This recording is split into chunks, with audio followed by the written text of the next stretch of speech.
Everyone. This video is going to present the root locus representation method using control engineering. Now, the very word root locus means we are finding the locus of points, and these points are going to be the roots of the characteristic equation. And definitely, this means they are the poles of a closed loop transfer function. Now, we've seen already in previous chapters that the location of the poles on the complex plane has a very important implication. It defines the stability of a system. So we've broadly said that if you have poles which are all on the left half plane of a complex plane, then the system is stable. If you have poles on the imaginary axis, it would have marginal stability because the system will oscillate. And if you've got even one pole on the right half plane, it means the system will be unstable because you will have an oscillatory movement or an increase in exponential response, which will not stabilize with time, just going to keep growing. So ultimately, it will not stabilize. The system is unstable. So this was the basis of our analysis in the previous chapter on stability. We've looked at, and we've used the Raff-Hurwitz criterion to be able to assess stability. We got explicitly finding the closed loop poles. So in this chapter here, we're going to study how actually the poles of a particular control system changes as we vary parameters of the system, and in this case, it's going to be the gain of a system. So as we vary a specific gain k, how is the location of these poles going to change? And as we look at this variation in the position of closed loop poles, this is what we call the root locus. Now, this is where the word locus comes from.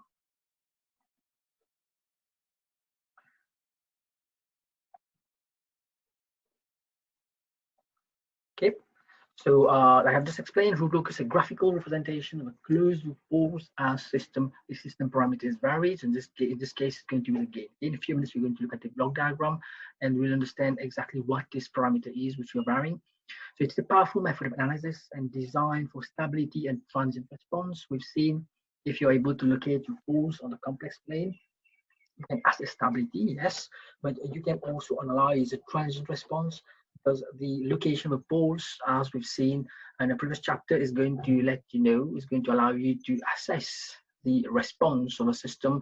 Is it over-damped, under-damped, critically damped, or undamped, or is it totally unstable? So the root locus method, the root locus of a control system, allows us to assess a transient response of a system as well. Okay, so the third bullet point there saying we studied transient response for only first and second order systems. The real power of root locus lies in its ability to provide solutions for systems of order higher than 2. So if you've got a system of order 3, 4, and higher, you're able to sketch the root locus for that system. You're able to make to actually analyze the transient response of a system. One approach we'll be taking when we go for control design, we'll be trying to approximate that higher order system by a second order system. And indeed, the root locus is a method that's going to allow us to assess how good that approximation is. We'll come back to this when we do control design. Root locus can be used to qualitatively describe the performance of a system as various parameters are changed.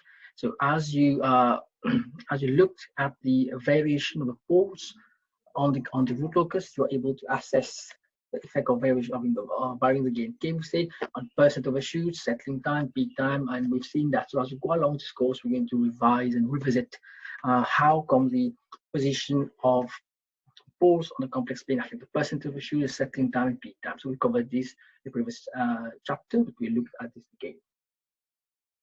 Now, once you, of course, have carried out this quantitative description, you can verify it now by actually sketching the system's by sketching the system's response, be it using MATLAB or other software. You can cross-check your assumptions or your quantitative analysis. Yeah. So this will also be done in this chapter. Now, here we are. We have a control system here. Before we used to have input R, the output C, and we can have, of course, a feedback transfer function here. But in previous classes, we did not have this K there. The K was defined. So if you have a system, a G is fully defined, so K is not varied, so we don't have the value for K. But when we talk of root locus now, we want to know what happens to system poles, closed loop poles, when this K is varied. Okay. Now we know from previous formulations, if you want to write a closed loop transfer function, you're going to have it of this form here. So we used to have g over 1 plus gh. Now it is kg over 1 plus kg because simply now we are explicitly removing the again k out, because it's what we're going to vary as part of a root locus sketching. Okay, now in this formulation here, the forward transfer function is kg. So that's kg here, it's called the forward transfer function. The open loop transfer function is kg. That comes from the formulation for the closed loop transfer function. That's kg here. So we call this kg h here an open loop transfer function. So clearly, if you look at the formulation here, when we're covering the rough stability, or indeed when we're trying to assess the stability of a closed loop system, the characteristic equation, you find the denominator 1 plus kgh actually is what provides the characteristic equation, and this is what's going to determine the closed loop poles, and from there you can go ahead, find them, or assess the rough stability. So in this chapter, as well, for root locus, this is fundamental for us. This 1 plus kgh is actually what we're going to try to solve with different values of k here. We'll try to see where these poles are located. Now, if you look at this block diagram here, if you had to analyze the poles of your system, of your plot here on the G, then you find it's not very dependent on K, because your GS is equal to 0 or KG is equal to 0, you will find open loop transfer function. That's fine. But important, when you add 1 plus kgh here, then the solution of this characteristic equation is not that trivial. It's going to vary for every value of K you use. This is indeed with a complexity to sketch a root locus, and we'll try to find a solution out of this where we don't need to explicitly plug in different values of K here and find the root locus. This is one approach which we'll be discussing in the initial stage of this video, but afterwards we want to come up with a method where we don't need to explicitly use different values of K and then find the corresponding poles where they are and then plot it. This will be a very lengthy process, so we will find rules and different methods to be able to avoid sketching the root locus by explicitly finding the poles of the closed loop transfer function. Okay, so let's take an example. So let's take an example to illustrate what we're going to do. So if we have this configuration which I've discussed here, we have kg and h. If we assume g to be this transfer function and h to be this transfer function here. Okay. So if you want to work out kgh, this is what you're going to get, k, and then this is g, this is h. So for this, we say this kg here is called open loop transfer function. Yeah. So this kgh here, which we just found, is an open loop transfer function. For this open loop transfer function, we found the zeros to be -1 and -3. It's fine. And the poles to be 0, -2, and -4, if you solve the denominator. So you can find the solution, of course, of this equation equal to 0 will not be dependent on k, because you can easily just send k on the side, it just goes out. But remember very well, when what you're trying to solve here is not just kgh here. You have a 1 plus in front here, which is going to totally change the way we solve this equation, because you can no more eliminate k here. If you divide by k, it becomes 1 over k is equal to 0. So you would need now to explicitly solve this characteristic equation 1 plus kgh if you want to get the closed loop poles. So what you find here is, I would say, just one solution specific for k equals to 0. Okay. This is fine. Now it's very easy for us to show that the closed loop transfer function based on this block diagram here, if you replace g by this transfer function and h by this transfer function, you can easily calculate now kg over 1 plus kgh. So just try to do that on your own, you should get this answer. So our characteristic equation in this case is s cubed plus k plus 6s squared plus 4k plus 8s plus 3k. As you can clearly see here, when you solve this polynomial in the denominator, which is a characteristic equation, the solution you get 3 poles. For every value of k, you get 3 poles because the order of the denominator is 3. So you see a system of order 3, but the solution of this polynomial would depend on the value of k, which wasn't the case when you were solving for the open loop transfer function. So the poles of t, which is actually what we want. We don't want to get the root locus is not based on the kgh only, but it's based on 1 plus kgh.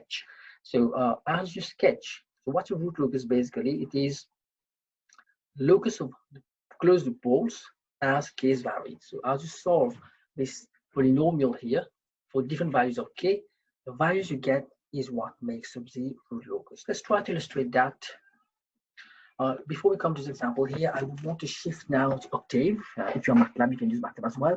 So I'm just going to shift now to Octave to illustrate what I'm trying to say here about the root locus. So just take note of the quadratic equation is s cubed plus k plus 6s plus 4s squared, sorry, plus 4k plus 8 times s plus 3k. Yep. So of course, we make that equal to 0, and for different values of k, you would need to find the corresponding values for s, which are the roots. But of course, its roots are poles of the closed root transfer function.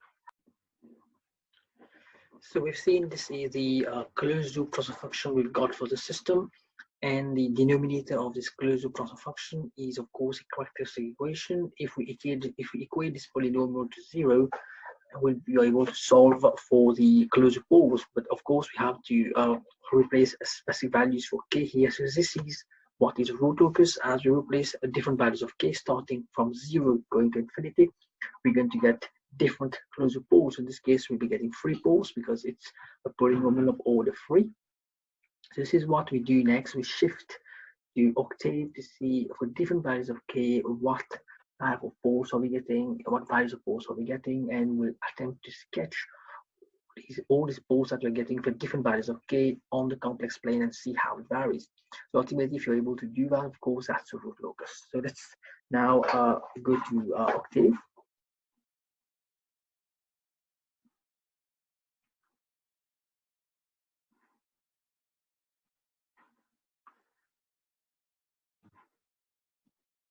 Okay, now we are in Octave now. So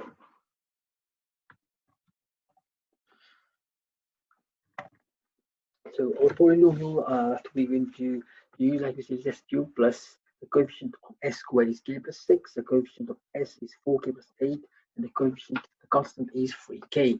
So if we just do some simple calculations here, if our k was 1, start with 1, and we create a polynomial p as a characteristic equation, so it's 1s cubed plus k plus 6 for the coefficient of s squared, 4 multiplied by k plus 8 for the coefficient of s, and then 3 times k for the coefficient, the constant.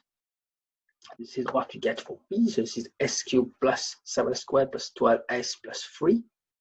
Free value of k of 1. So if we just simply run the roots command, so these are the values that you're getting for the 3 poles of a characteristic equation when k is equal to 1. So similarly, if you use the value k is equal to 2, and you just repeat the same operations, you're able to get the roots of p in that way. So as you can see here, as we vary k, logically, of course, the location of poles vary. So again, the root locus is given the locus of points of the locus of the closed poles as your, again, k is varying from 0 to infinity. So if we were to use the value of k is equal to 0, and with the same steps here,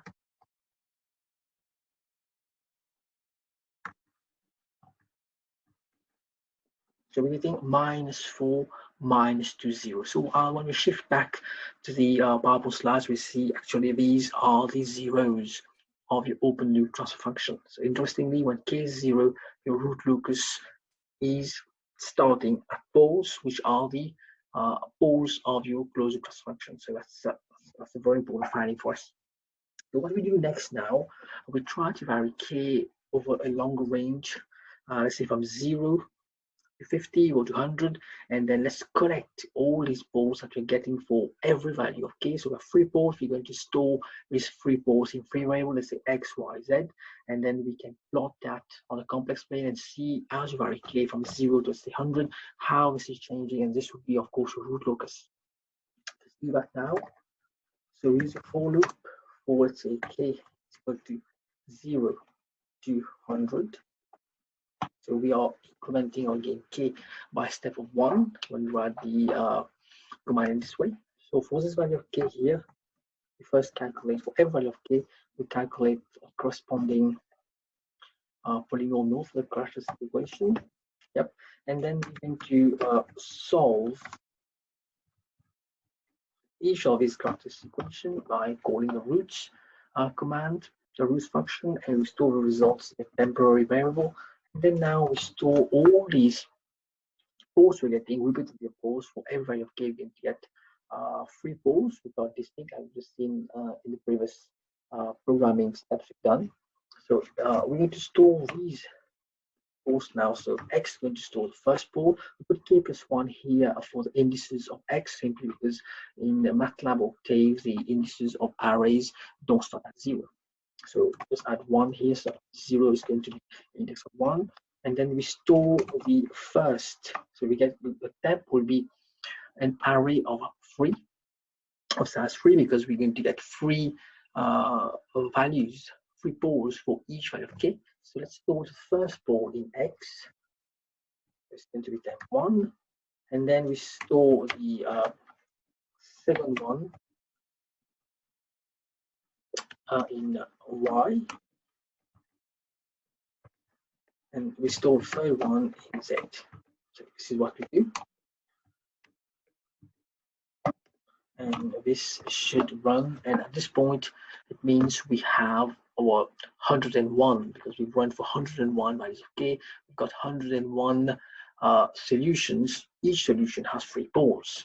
Let's try now to sketch this on a free plot command and see how these 3 poles are changing from k is equal to 0 to the condition where k is equal to 100.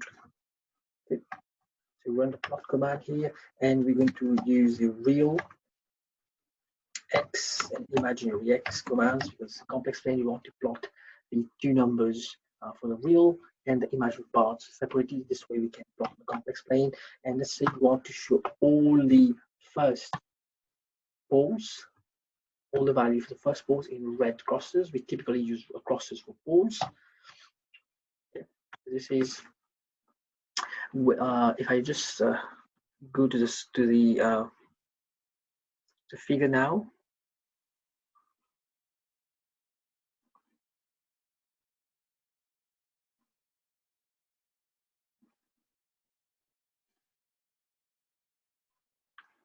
So this is what we are getting for the figure. So this is the first pole that we have sketched here.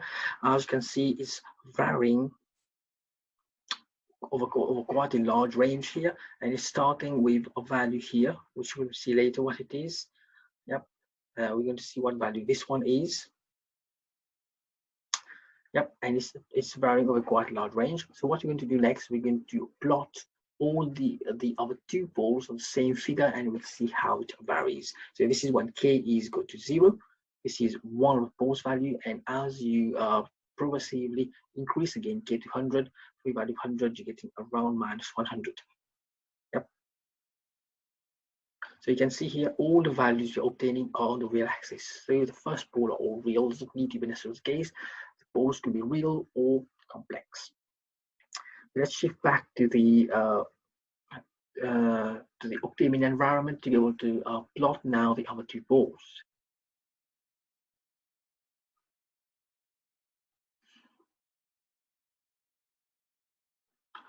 Here we are now. Let's now plot the y's.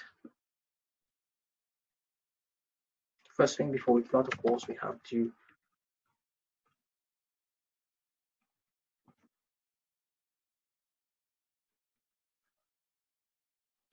put the whole on command so that we don't overwrite previous values, and just put print. We better inside where are the real axis and the imaginary axis. Now let's plot y values. So real y, imaginary y, and we plot all this, let's say, as blue crosses. Similarly, let's plot now the z values. So real z, imaginary z, and let's plot 0 as green crosses. Okay. So if we look at the figure we're getting, the plot we're getting, so let's just shift now to the figure.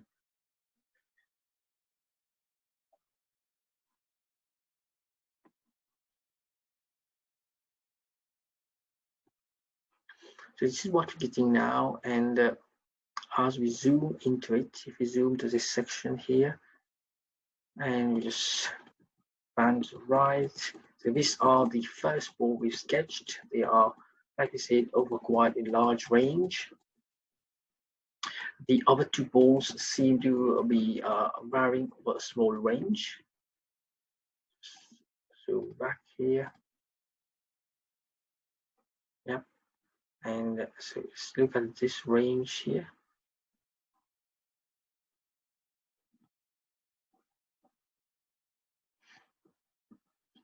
Yep. So we can see here the red one, which was the first ball, is get started at -4. Like we've seen, when k is 0, you have a ball which starts at -4. And then we had a ball which started at -2. And then one ball which started at 0. So what are we getting here is, as we are increasing our gain, okay? Yep. So one ball is moving in this way here towards 0. And another ball here is starting at -2 and moving, and at this point is -3. And we have a second ball.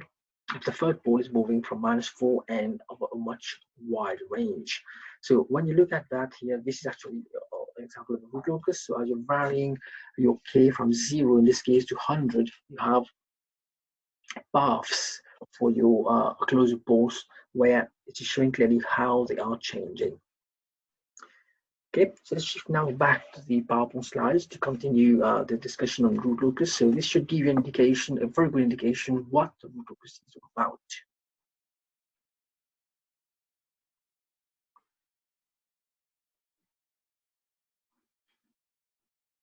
So let's shift back now to the PowerPoint slides.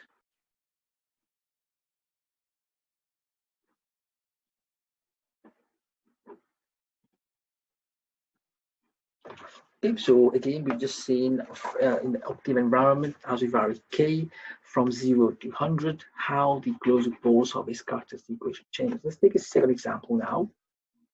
So let's say we take an example like this, where we have a unity feedback system here, so h is equal to 1, and you have a k1 and k2, which in a way can be lumped together to get common k, because this is what you're going to vary again to get your root locus. As we vary this k here, how the closed loop balls are going to change. So if you want to get the closed loop form from this configuration, you can apply g over 1 plus gh. Of course, your h is equal to 1 here.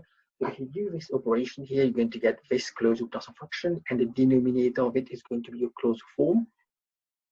So what we do now, let's shift back to k and try to do an analysis as you vary k, how these closed loop balls are changing. So let's go back to Octave.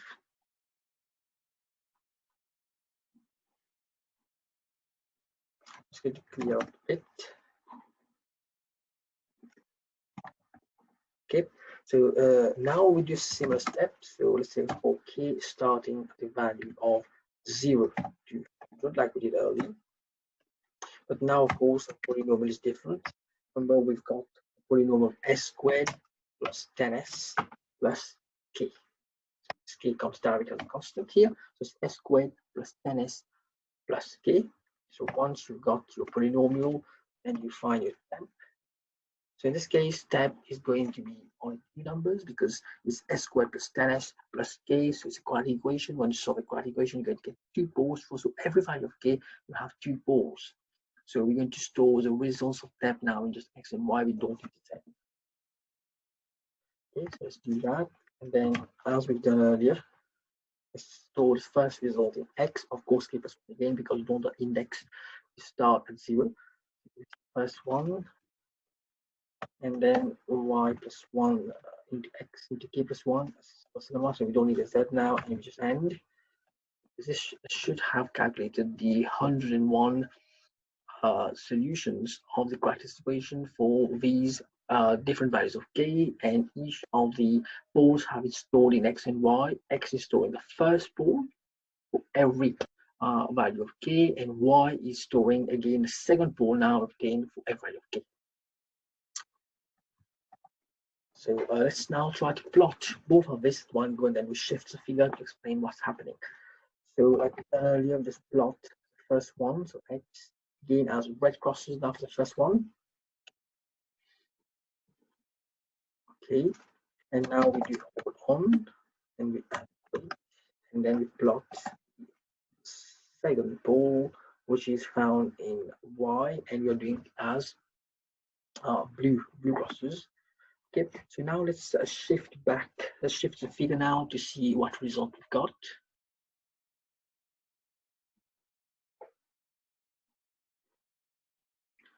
This is what you've got for the plot. So let's see what's happening again now. For k is equal to 0, if for k is equal to 0, we've got a value here of we'll discuss this when we go back to PowerPoint slides again, but for a value of 0, for k is equal to 0, you get one pole at 0 and the other pole at -10. So if you wish, we'll discuss that in PowerPoint slides. So what's happening now, as you increase the value of k, your one of the poles for that 0 starts moving to the left here, and then at some point it breaks into complex numbers.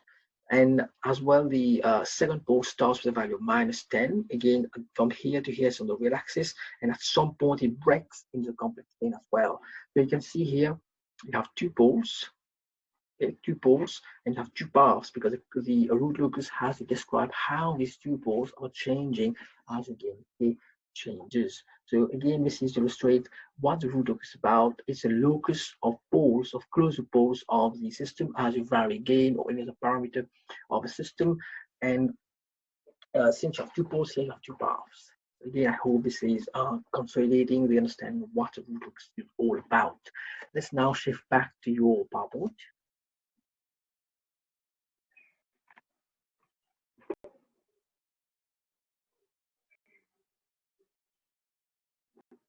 So we've studied this one in detail. Now we're just going to do a small recap of what I've just done. So you can do that. We have already done it actually for much more finer values of k. We've done it for every interval of k is equal to 1. We've incremented till 100. So this has already been done, but just to illustrate here, when k is equal to 0, we've got values of 0 and -10. If you just go back here, the system, when k is 0, you actually get the poles of the open loop transfer function. That's going to come back to this. So when you set k is equal to 0 here, you get s equal to 0 and -10, which are the poles of the open loop transfer function. Okay, so this is why the root locus actually started at 0 and -10. I'm just showing you in a page. They actually start at these two points and then move from it. Now, if you press k is equal to 5, you can just do that on your own. If you get k is equal to 5, you get this quadratic equation. If you solve it, you get two real values. When k is 30, we start going in the complex plane now in terms of imaginary values. So you know more just now. So these two were actually on the real axis, but now you start moving into the imaginary values. When k is equal to 50, you get again -5 plus or minus j5. So you can clearly see here this -5 was where the system was moving up.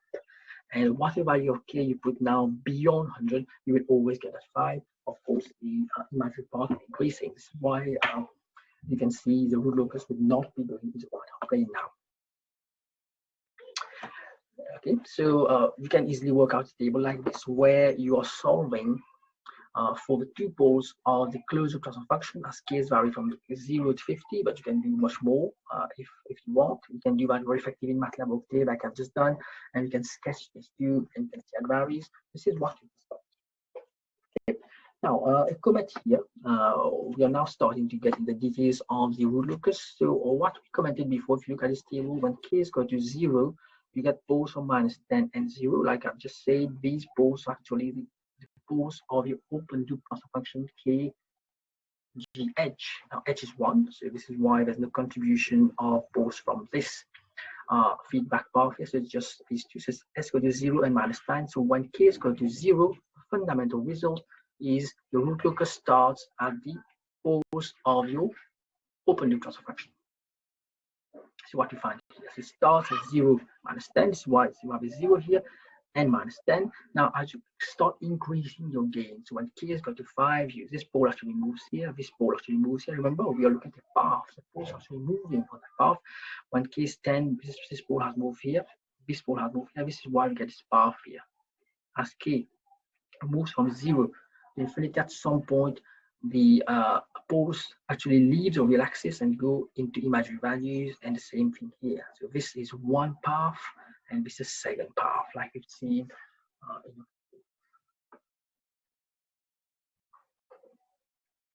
Yep, so what you've seen here actually sketching of a poles, explicit as crosses, but when we'll be doing it as a root locus, we'll not be showing all these different poles, we'll just be showing here the open loop poles, and then from there how it is moving into here, and at some point is breaking into the imaginary values. Okay, so the way we have solved and be able to draw this root locus was by explicitly finding the closed loop poles, and then plotting them on a complex plane, but that's not very useful. This one was a second order system. If you have higher order systems, it's more difficult to solve, but it's not a very convenient way for you to just put different values of k and then find where they're located and then try to guess the locus of the poles. So now what we'll be doing later, we'll be trying to use certain rules that allow us to very quickly sketch it, and then once you're able to do that, then you can do some more detailed calculation to refine your root locus and to see where it's crossing, for example, the geometric axis, or where it's actually breaking off from the real axis. So these things we'll be doing in a second video where we look at refinement of the root locus, but in this particular video here, I'm focusing more on the general form root locus. What conclusions can you draw from the variation of a location of a closed loop poles for respective k? So we've done that. As your k varies from 0 to infinity, you have two branches. One branch is doing this one, and the second branch is doing this one. And for all this variation from k is equal to 0 to infinity, the system closed loop poles never transit into the right half plane. So the system will never be unstable. Okay, so these are different values of k and what's happening, and you have covered earlier the concept of over depth, under depth, critically depth, and so on. So you can make all these different distinctions in the graphifier here. So for example, from here to here, so as k varies from 0 to 25, this is an over depth region. So at this particular value, where both are equal, it's critically depth, and as you exceed 25, you go into complex plane here. In the imaginary part of the complex plane, then you have n on the depth response. So this is what this is saying. So as the gain increases, damping ratio decreases and percentage overshoot increases. So we've seen earlier, if you have a particular point here, if you join this point, the origin, you get your damping ratio line, and the cos of this angle here is going to give you the damping ratio. So if you compare, for example, this point here at gain of 30 and a gain of 50, you find that this angle is actually increasing, and cos of an increasing angle will be a reduction in damping ratio. So this is why this comment here, as gain increases, damping ratio decreases and the percentage overshoot increases, because there's a relationship between the percentage overshoot and damping ratio, exponential minus xi pi over square root of 1 minus xi squared. So this is going to cause this increase in your percentage overshoot. So similarly, you can comment on the depth natural frequency, and we've seen that translates your peak time and your setting time. So we'll be doing that later. Since the root locus never crosses over into the right half plane, the system is always stable. The root locus allows to make analysis of a transit response like we've just done earlier.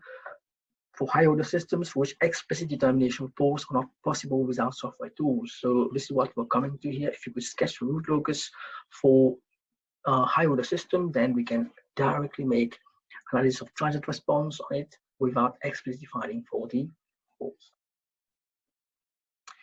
Now, clearly sketching the root locus by explicitly finding the characteristics, by explicitly solving the characteristic equation in terms of gain k and getting the poles for this value of k is impractical, especially if you have higher order systems.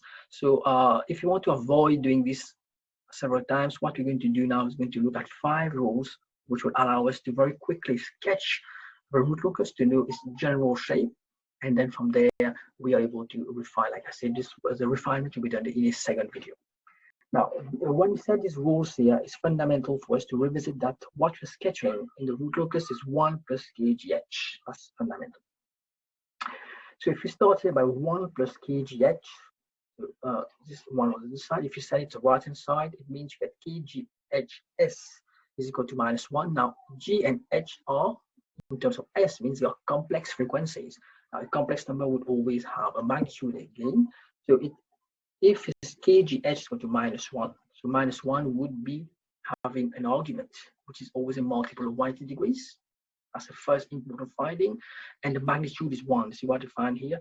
What's the magnitude of -1? If you take magnitude of kgh, is going to be 1, and the phase of it is going to be multiple of 180 degrees, as shown here. It's a fundamental result we're going to use a lot later. Therefore, pole of transfer function causes the angle of gh to be an odd multiple of 180 degrees, and the magnitude of kgh to be 1. Now, what we're going to do next is we're going to consider, we're going to describe 5 rules which will allow sketching the root locus using minimal calculations. So we don't want to explicitly find the closure poles, like we said earlier.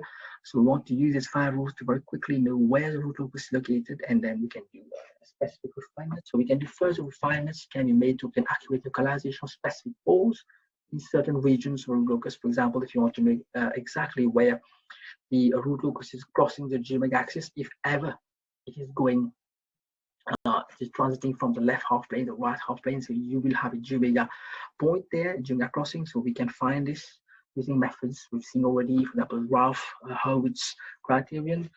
And another point of interest that we'll be looking at is at what point does the root locus actually move from the real axis and moves into the imaginary with imaginary values. So we've seen that in the previous case. So we're going to do that. So let's start with the rule number 1, which concerns number of branches. So the previous examples we've considered, if I just go back quickly on them for you to know what to talk about. So in this example, which we started, which we did, for example, the octave, so this one S cube here, third order system, so we found we have 3 branches. Okay.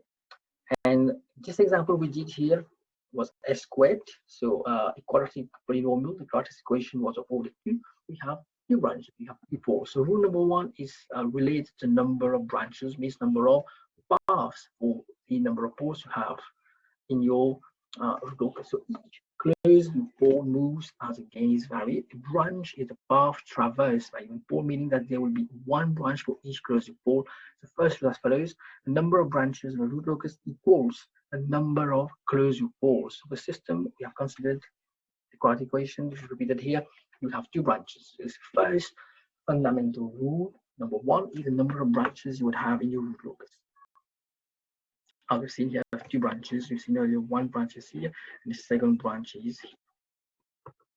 Second one, number 2, is based on some mathematical findings, which we will not actually cover here, but it's a very useful one. The root locus is symmetrical about the real axis. So what we draw above the real axis should also be below the real axis. We've seen cases where when you get, for example, complex poles, they always open complex conjugates. So this is one observation we'll do, and one important rule for us is the root locus is symmetrical about the axis. Rule number 3 now, this we have to look at it carefully. Students tend to do mistake in interpreting what actually means. So let's look at it in detail. Rule 3 saying on the real axis, so only on the real axis, again, k positive definitely, our gain is varying from 0 to infinity. The root locus exists to the left of an odd number of real axis finite open loop poles and all finite open loop zeros. So let's read that again. So as you're sketching your root locus, you would have open loop poles and open loop zeros. So if you consider this expression we have here, your h is 1. So when you calculate your open loop transfer function, it's going to be kgh. So your h is 1 already, so you get simply this term here. So if you now find poles and zeros of this open loop transfer function, you get the zeros as -3 and -4, and you get the poles at -1 and -2.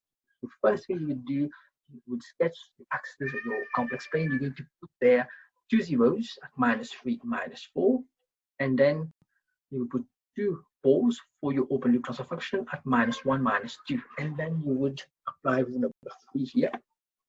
So if you apply rule number 1, if you apply rule number 1, you'll find that number of branches you would have is the number of poles you have. In this case, you would have 2 branches. This is rule number 1. Rule number 3 now is saying let's first sketch these open loop zeros at -3, -4, and then the open loop poles at -1, -2. Then let's see now. The root locus exists to the left of an odd number of real axes, finite open loop poles, or finite open loop zeros. So this is just about the real axis. This rule number 3 allows us to know which segment of the real axis. We're not talking here when the root locus leaves the real axis. We're talking just on the real axis. So rule number 3 would allow us to identify on the complex plane where the root locus is on the real axis.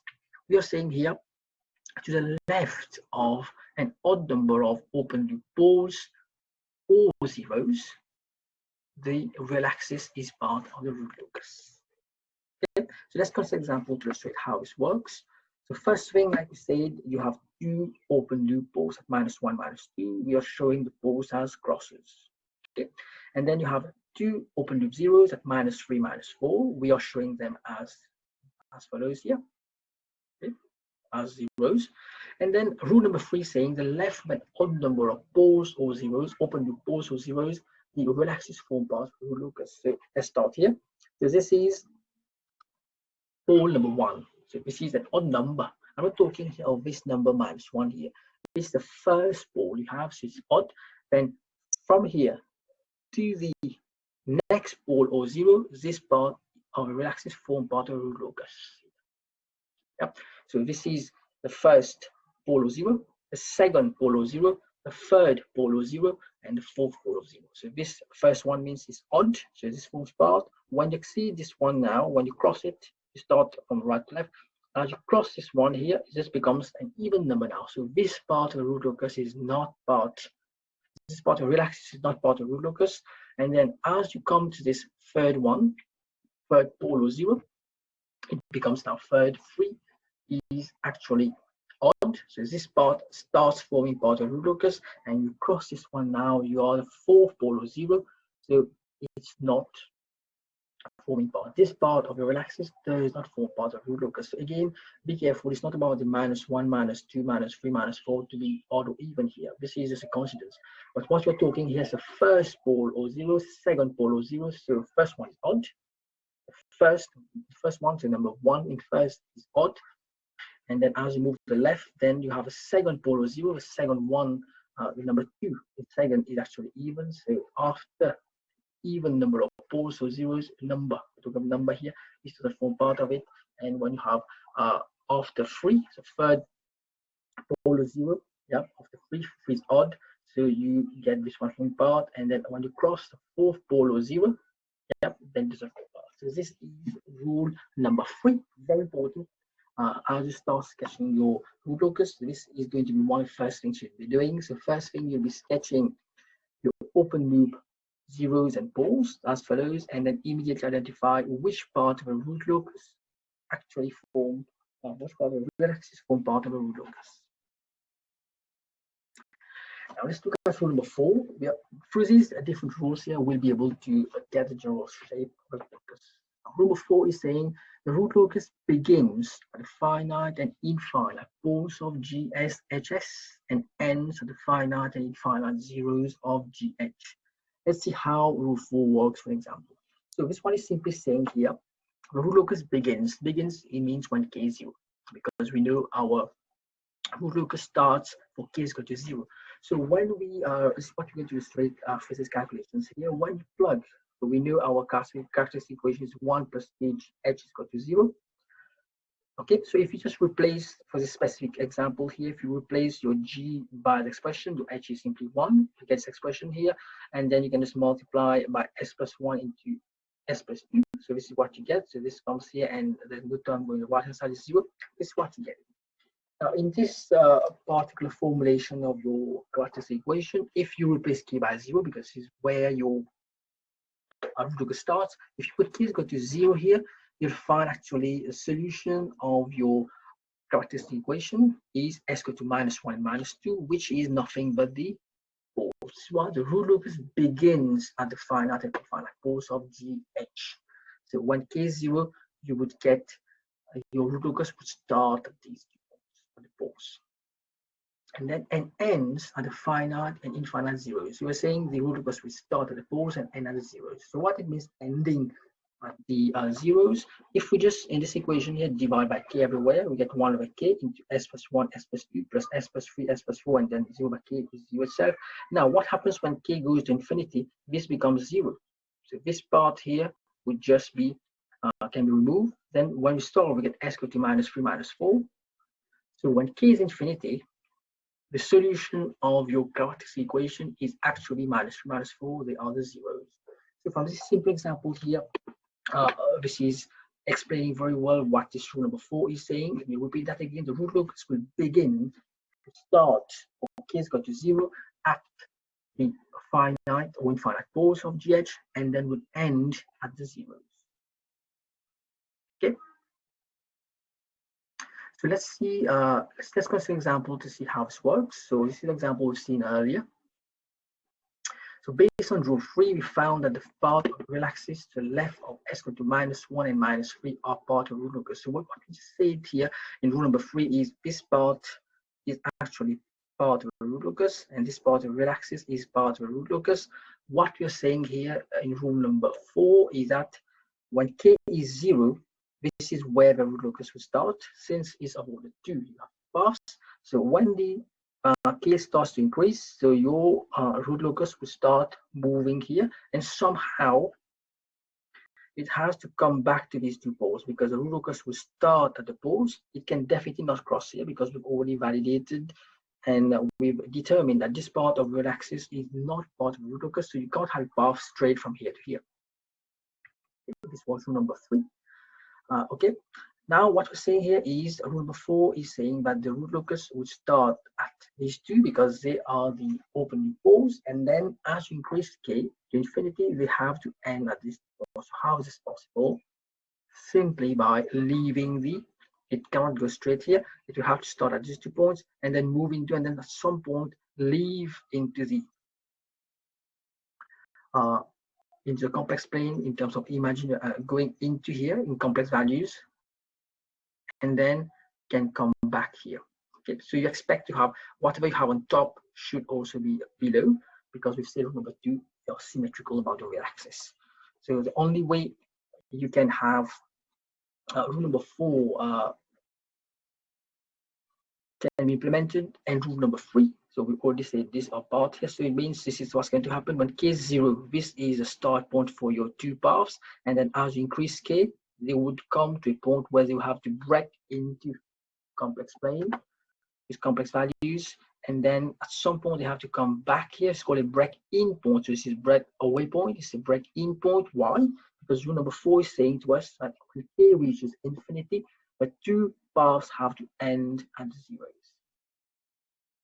This is the possibility. So you can see as you apply the rules here, you would get each form of your root locus. So a nice example for you to try is to implement the closed loop transfer function of this system in terms of k, like we've done in Octave, and try to use different values of k and try to plot it, and you see you're going to get something like this. But of course, we do have functions that we'll be using later that's going to do it automatically for us, just an exercise to get used to solving with different values of k and getting explicit as opposed. So this could be an example you can try. But like I've said, later we're going to come across specific functions to plot the root locus in Octave or MATLAB.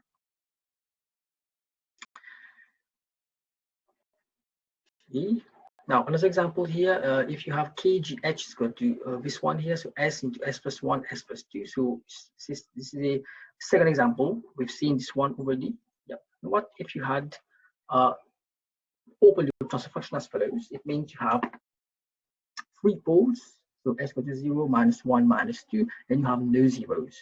So there are 3 poles at s equal to 0, -1, and -2, but no finite zeros. If we apply rule 4 the system, what do we get? Yep. So rule number 4, if we just revisit it here, we say it has to start at the poles and then at zeros, but there are no zeros here. Okay?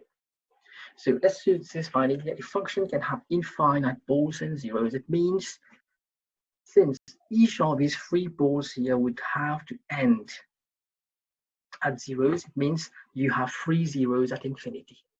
Yeah. So you have infinite zeros. Every function of S has an equal number of poles and zeros if we include the infinite poles and zeros as well as the finite poles and zeros. So what you're trying to say here, since you have three finite poles, you need to have three finite zeros. Finite infinity poses three paths to go to. Now, how do we know where these infinite zeros are actually are just sketching? So this is where rule number 5 will help us locate where these poles are at infinity or zeros at infinity. So rule number 5 is applicable if you have any path going to infinity. So if you had an example like this one, where you have two poles and two zeros, there are no paths going to infinity because all the poles and the zeros are fully defined here. So there won't be any need for you to apply rule number 5. But for cases like this one, you have three poles and you are not having any finite zeros, means path have to go to infinity.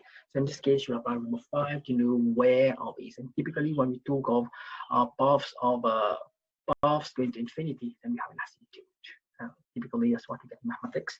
So these equations may seem complicated, but they are not at all. So if you want to find the asymptotes or the locus to approach infinity, you can apply these two equations. So this one is saying where on the real axis will the asymptotes intersect.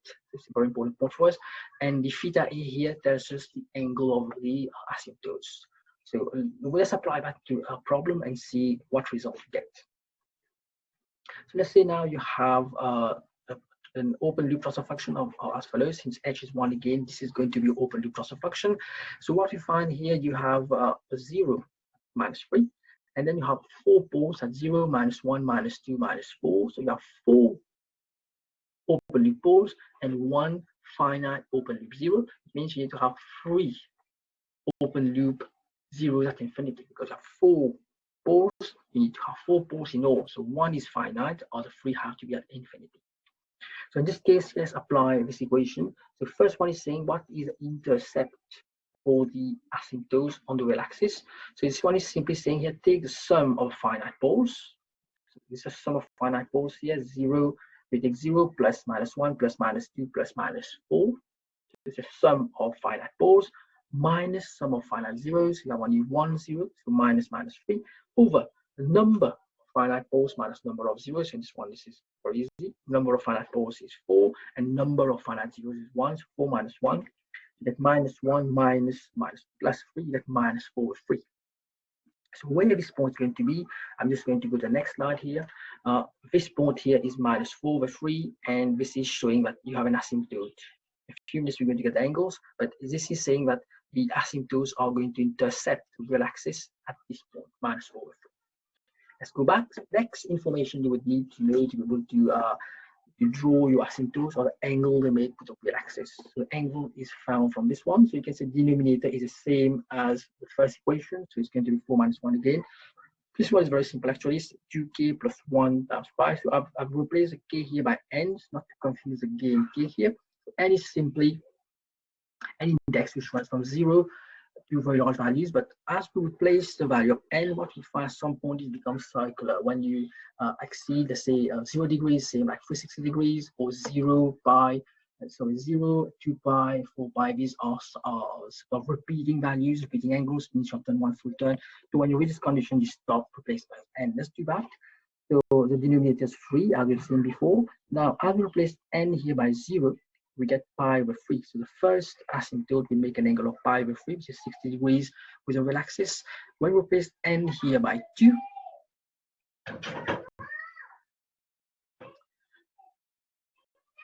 so we replace n here by 1, we get 3 pi over 3, which is pi. When we replace n here by 2, we get 4 plus 1, 5 pi over 3. Okay. We replace n here by 3. Replace it by 0, we got pi by 3, by 1 we get pi, by 2 pi by 3, this by 3 we get 7 pi by 3, which is nothing but pi by 3. It means you have gone through one full rotation of the pi. So it means the 7 pi by 3 is not additional information. You can just stop here. So I just converted these angles into degrees. That's 60 degrees, 180 degrees, and 300 degrees. So if we go now to this sketch here where we're showing the asymptotes, the first one we got is pi of 60 degrees. So this is angle of 60 degrees here, we found. And intercept is interesting, minus 4 by 3. So it starts here, goes above here at an angle of 60 degrees. The next one was going to pi, so 180 degrees. So from here it goes to pi. And the third one was at an angle of 300 degrees. So this is a 300 degrees about. So you're able to show now your asymptotes. And if we just look at the other rules we've had before, so you have force at 0, -1, -2, -4. So at 0, -1, -2, -4 put crosses. You have only one finite open loop 0 at -3. So this is shown here as a 0. And then rule number 2 is symmetrical, so whatever you have on top should be below. Now rule number 3 is about the parts of the real axis which are part of the root locus.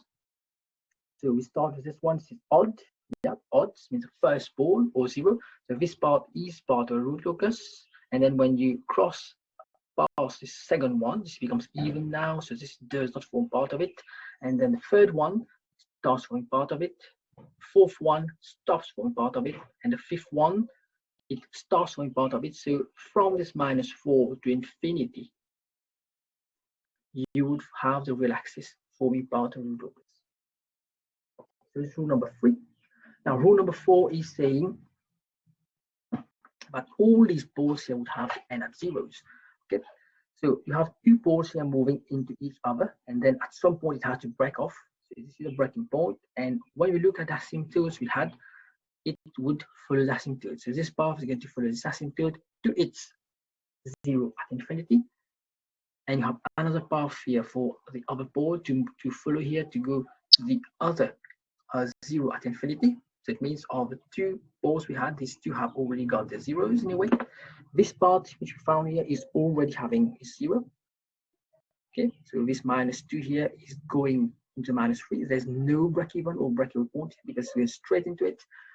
And this part here, which we found to be also part of the real axis. So this is actually the angle of pi. We've got 180 degrees. So this is an asymptote for this path here to go to infinity. So each 0 is found at infinity. So if we just go back here again, so we've said you have 4 poles and only one finite 0. So it means you need to have 3 poles, 3 zeros at infinity, sorry. So we found already this one has found a 0. So this is the one path which is within the complex plane here, which is finite, and then the other 3 paths that we have are going to their zeros at infinity. So for the situation here where you have zeros or poles at infinity, rule number 5 is relevant, and you can apply to know what of the intercept and the angle of this asymptote. Now I'm going to stop here, and the next topic of the second part of the video on root locus is going to look at refining the root locus. Like I've said before, you can do now further calculations. You should be able to apply rule number 1 to 5 first in the general form of the root locus. So I'm going to share tutorial sheets for you to practice more, and also practical sheets for you to work on MATLAB Octave. Thank you very much. So I'll wait for my next video. Thank you.